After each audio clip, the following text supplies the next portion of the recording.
Good evening, ladies and gentlemen. You are watching and listening to Historian Radio's Echoes of the News, and I am Muhammad Hussain Qazi, and these are the previous week's headlines from the past.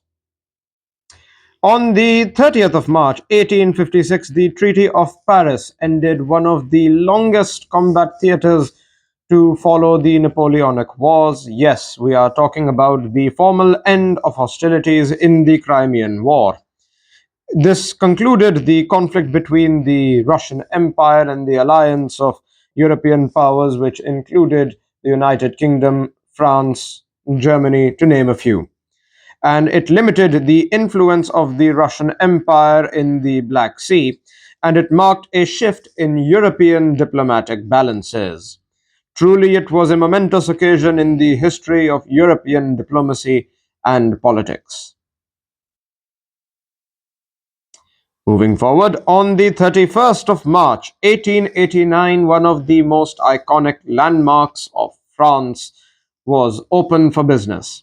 Yes, we are talking about the opening of the Eiffel Tower.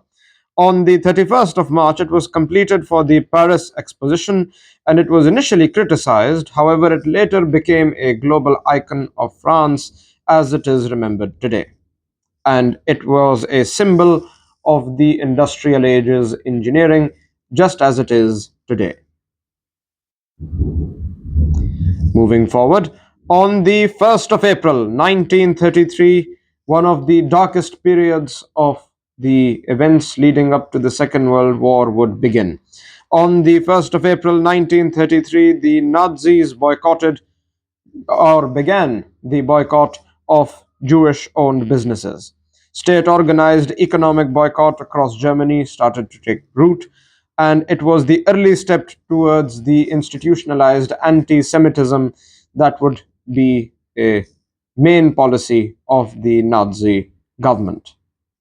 This would truly be one of the darkest periods in the history of the events leading up to the Second World War.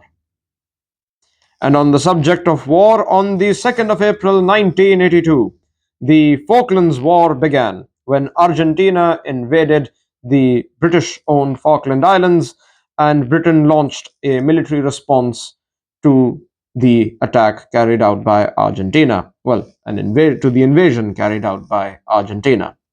This would truly be one of the most intriguing conflicts of the 1980s, and it would reshape British politics and Argentine military rule, which was prevalent in the country at the time.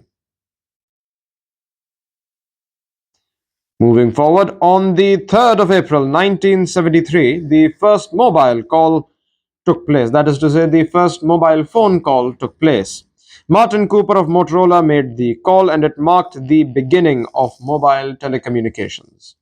Truly, this would be an event which we all would celebrate, given as without our mobile phones, the world would truly come to a halt.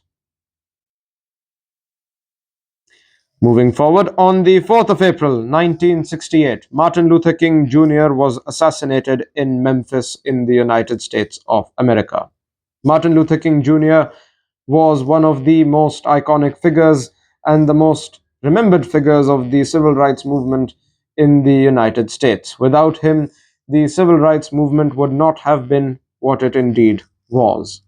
And so his death is mourned to this day.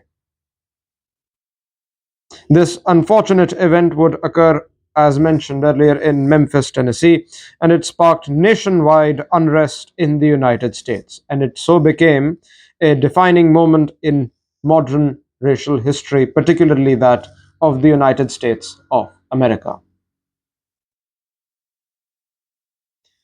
And on the 5th of April 1722, the Easter Island was sighted by Europeans. The Dutch explorer Jacob Roggeveen, forgive my pronunciation, would arrive on the islands in 1722 on the 5th of April. And it introduced the island to European maps, and it raised enduring questions about its civilization, questions that persist to this day. And on that note, we conclude this week's headlines from the previous week. You are watching and listening to Historian Radio's Echoes of the News, and I am Muhammad Hussain Qazi, and these were the headlines of the previous week as history first heard them. Good night.